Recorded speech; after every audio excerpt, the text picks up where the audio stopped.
کی بندگی کر کے تم فلاح پاؤ گے، رب کی بندگی کر کے تم فلاح پاؤ گے، ہر اذان میں تم کو نصرتیں بلاتی ہے، کیوں اداس پھر اذاں بوقت ولادت نماز بعد وفات، اذاں بوقت ولادت نماز بعد وفات، بس اتنی دیر کا جھگڑا تھا زندگی کے لیے، اور اسی روز و شب میں الجھ کر نہ رہ جا، اسی روز و شب میں الجھ کر نہ رہ جا کہ تیرے زمان و مکان اور بھی ہیں۔ عزیزان گرامی، آئیے چلتے ہیں انتہائی دلچسپ سفر پر، اور وہ ہے ہماری پیدائش سے آخرت تک کا سفر۔ یہ سفر انتہائی دلچسپ اور انتہائی نصیحت سے بھرا ہوا ہے۔ بس آپ حضرات سے گزارش ہے کہ خاموشی کے ساتھ اپنی اپنی جگہ پر بیٹھ کر اس سفر میں ہمارے ساتھ ہو لیں۔ اس سفر کے لیے میں آواز دیتا ہوں عبداللہ کو، میں ان کے رفقا کے، کہ وہ آئیں اور اس سفر میں ہماری رہنمائی کرے۔ بار دنیا میں رہو غم زدہ یا شاد رہو، بار دنیا میں رہو غم زدہ یا شاد رہو، ایسا کچھ کر کے چلو یہاں کی بہت یاد رہو۔ عبداللہ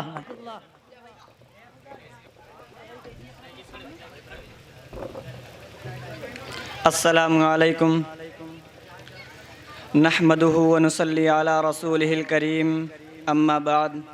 محترم سامعین کرام، یہ دنیا دار فانی ہے، جہاں ابتداءً انسان کا کوئی وجود نہیں تھا، پھر اللہ رب العزت ایک مرد اور عورت کے واسطے سے انسان کو وجود بخشتا ہے، اور انسان اس دنیا میں اپنی متعینہ مدت گزار کر پھر دوبارہ اپنا وجود کھو دیتا ہے اور موت کے آغوش میں چلا جاتا ہے، اور دوبارہ لامحدود زندگی کے لیے اللہ رب العزت اسے پھر سے زندگی عطا کرتے ہیں۔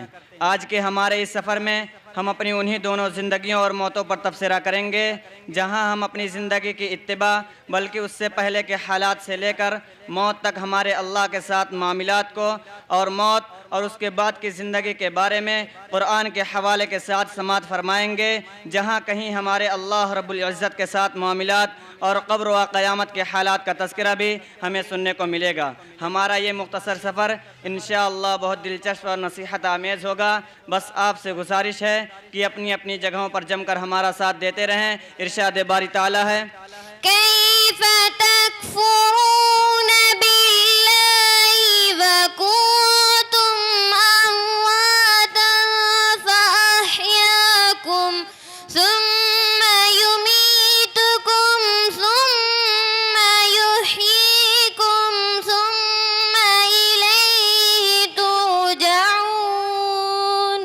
تم کیوں کافر ہوئے؟ اللہ نے پیدا کیا تم کو، مرو گے جب دوبارہ پھر اسی کے پاس جانا ہے۔ تم کیسے اللہ کا کفر کرتے ہو جبکہ تم مرے ہوئے تھے؟ اللہ نے تمہیں زندہ کیا، پھر وہ تمہیں موت دیتا ہے، پھر تمہیں زندہ کرے گا، پھر تم اسی کی طرف لوٹائے جاؤ گے۔ اس آیت میں انسانی زندگی کے 4 ادوار بیان کیے گئے ہیں جو ہر انسان کے لیے ہیں۔ سورہ مومن میں اس کا دوبارہ ذکر کیا گیا ہے۔ قالوا ربنا أمتنا اثنتين وأحييتنا اثنتين فاعترفنا بذنوبنا فهل إلى خروج من سبيل۔ کہیں گے واقعی دو مرتبہ مارا جلایا ہے، گناہوں سے ہمیں اقرار ہے، اب راستہ دے دے۔ وہ کہیں گے اے ہمارے رب واقعی تو نے ہم کو 2 مرتبہ موت دے دی اور 2 مرتبہ زندگی بخش دی، سو ہم نے اعتراف کر لیا اپنے گناہوں کا، تو کیا اب نکلنے کی کوئی صورت ہو سکتی ہے؟ واضح ہوا کہ ہر انسان کو 4 مراحل سے گزرنا ہوتا ہے، پہلی موت پہلی زندگی، دوسری موت دوسری زندگی۔ اللہ تعالیٰ نے پہلی انسانی زندگی سے قبل ایک موت کا ذکر فرمایا، چنانچہ سورہ اعراف میں اللہ رب العزت ارشاد فرماتے ہیں وَإِذْ أَخَذَ رَبُّكَ مِن بَنِي آدَمَ مِن ظُهُورِهِمْ ذُرِّيَّتَهُمْ وَأَشْهَدَهُمْ عَلَىٰ أَنفُسِهِمْ أَلَسْتُ بِرَبِّكُمْ قَالُوا بَلَىٰ شَهِدْنَا أَن تَقُولُوا يَوْمَ الْقِيَامَةِ إِنَّا كُنَّا عَنْ هَٰذَا غَافِلِينَ۔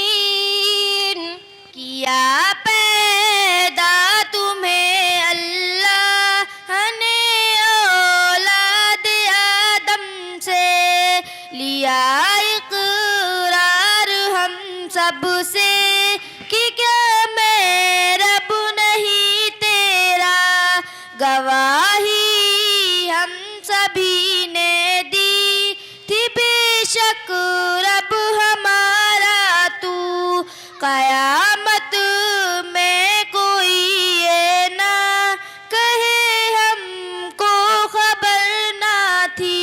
اور جب تمہارے رب نے اولاد آدم کی پشت سے ان کی اولاد کو نکالا اور ان سے انہی کے متعلق اقرار لیا کہ کیا میں تمہارا رب نہیں ہوں، سب نے جواب دیا کیوں نہیں، ہم سب گواہ بنتے ہیں تاکہ تم لوگ قیامت کے روز یوں نہ کہو کہ ہمیں اس کی خبر نہ تھی۔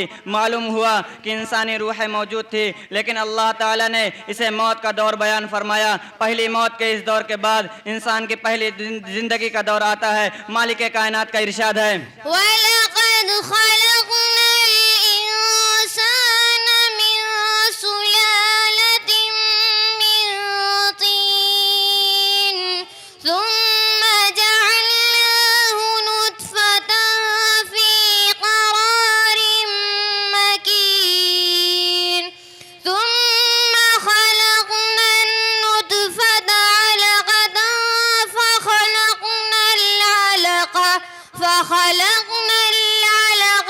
مُضْغَةً فَخَلَقْنَا الْمُضْغَةَ عِظَامًا فَكَسَوْنَا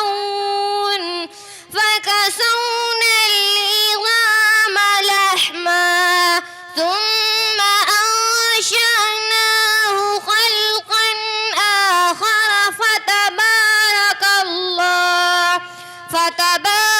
اللَّهُ أَحْسَنُ الْخَالِقِينَ۔ ثُمَّ إِنَّكُمْ بَعْدَ ذَلِكَ لَمَيِّتُونَ ثُمَّ إِنَّكُمْ يَوْمَ الْقِيَامَةِ تُبْعَثُونَ۔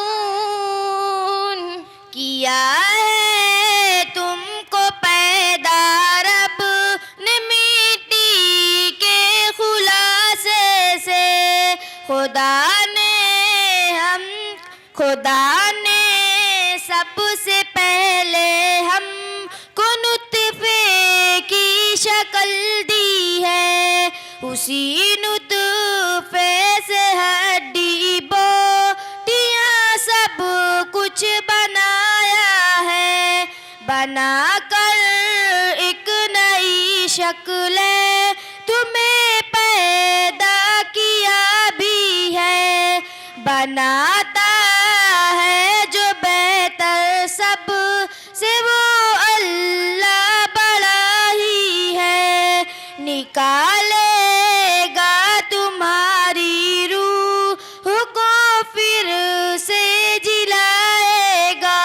اور ہم نے انسان کو مٹی کے خلاصے سے پیدا کیا ہے، پھر اس کو مضبوط اور محفوظ جگہ میں نطفہ بنا کر رکھا، پھر نطفے کو لوتھڑا بنایا، پھر لوتھڑے کو بوٹیاں بنائی، پھر بوٹیوں کو ہڈیاں بنائی، پھر ہڈیوں پر گوشت پوست چڑھایا، پھر اس کو نئی صورت میں بنا دیا۔ تو خدا جو سب سے بہتر بنانے والا بڑا بابرکت ہے، پھر اس کے بعد تم مر جاؤ گے، پھر تم قیامت کے دن اٹھائے جاؤ گے۔ دوسری جگہ ارشاد ہے الذي أحسن كل شيء خلقه وبدأ خلق الإنسان من طين ثم جعل نسله من سلالة من ماء مهين ثم سواه ونفخ فيه من روحه وجعل لكم السمع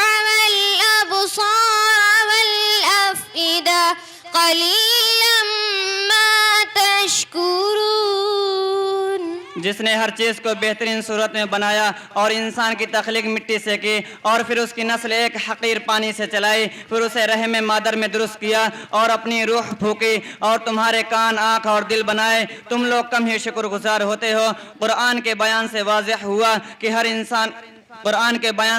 ہوا کہ انسان کی پہلی موت کا دور وہ ہے کہ جب روح موجود ہوتی ہے مگر انسانی جسم نہیں ہوتا، یعنی جسم اور روح کی جدائی کا دور ہی موت کا دور کہلاتا ہے. اور اس دور کے بعد انسان کی زندگی کا پہلا دور شروع ہوتا ہے جب یہ انسانی جسم بنایا جاتا ہے اور اس میں اس کی روح ڈالی جاتی ہے. گویا روح اور مٹی سے بنے اس انسانی جسم کے مل جانے کو زندگی کہتے ہیں. اور اس دور کا اختتام انسان کی موت پر ہوتا ہے. انسان کی دوسری موت کے متعلق ارشاد باری ہے، وهو القاهر فوق عباده ويرسل عليكم حفظا حتى إذا جاء أحدكم الموت توفته رسلنا وهم لا يفرطون ثم ردوا إلى الله مولاهم الحق ألا له الحكم وهو أسرع الحاسبين.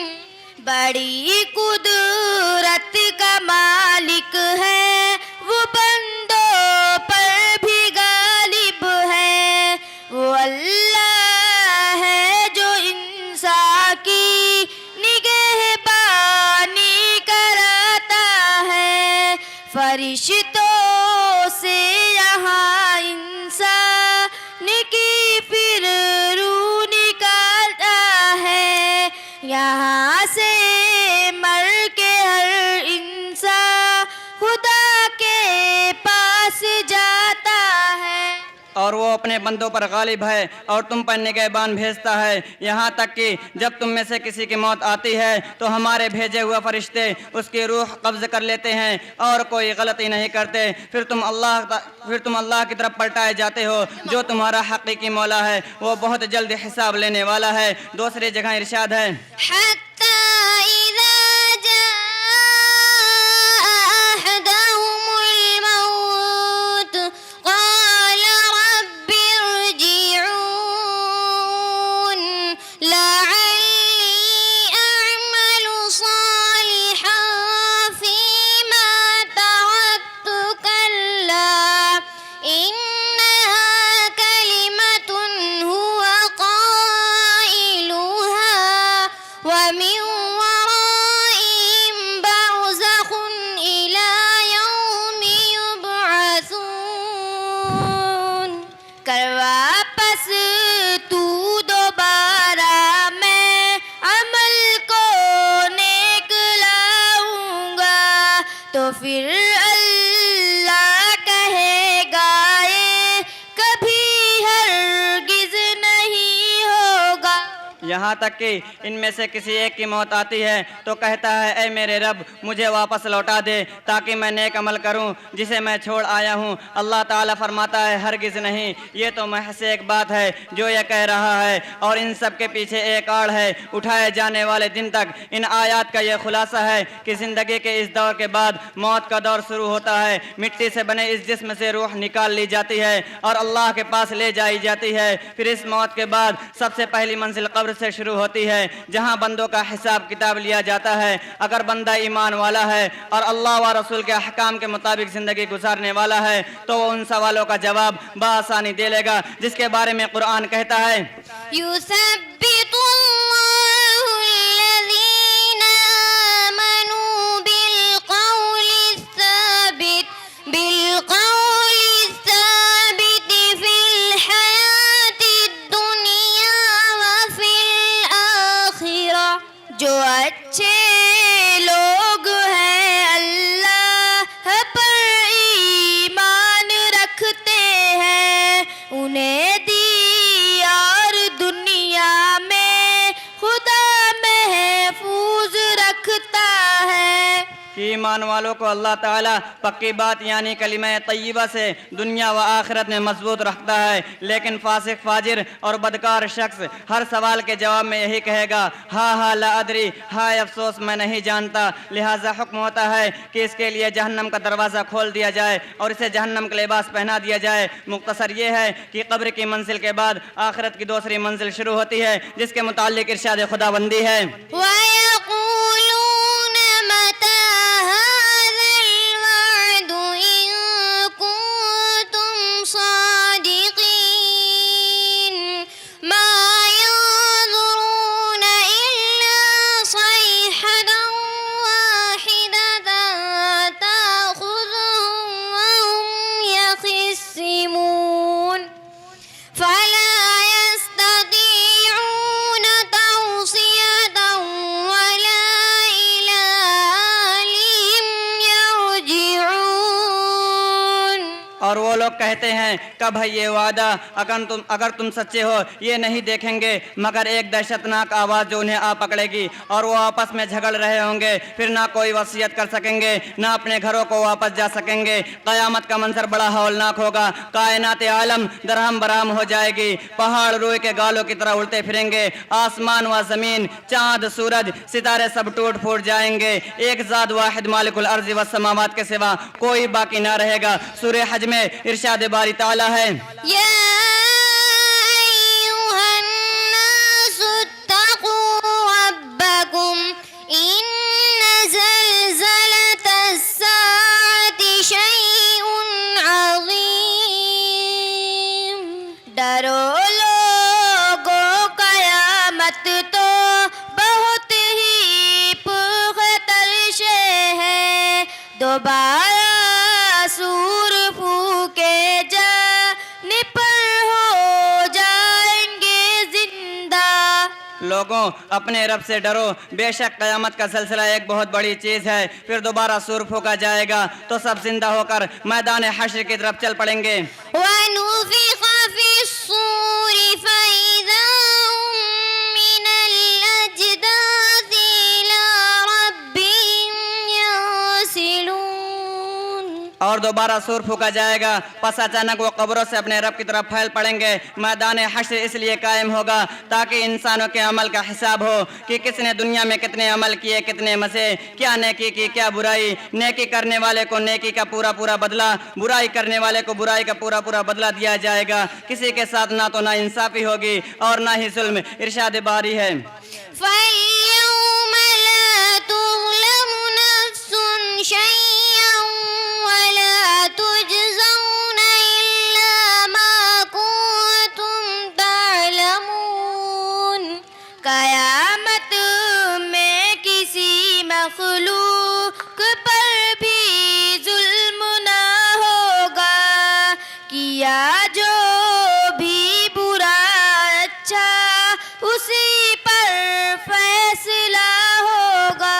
آج کسی پر کوئی ظلم نہ ہوگا، جو تم لوگ کرتے تھے اسی کا بدلہ دیا جائے گا۔ دوسری جگہ ارشاد ہے يوم يفر المرء من أخيه وأمه وأبيه وصاحبته وبنيه لكل امرئ منهم يومئذ شأن يغنيه۔ کہ اس دن باپ بیٹے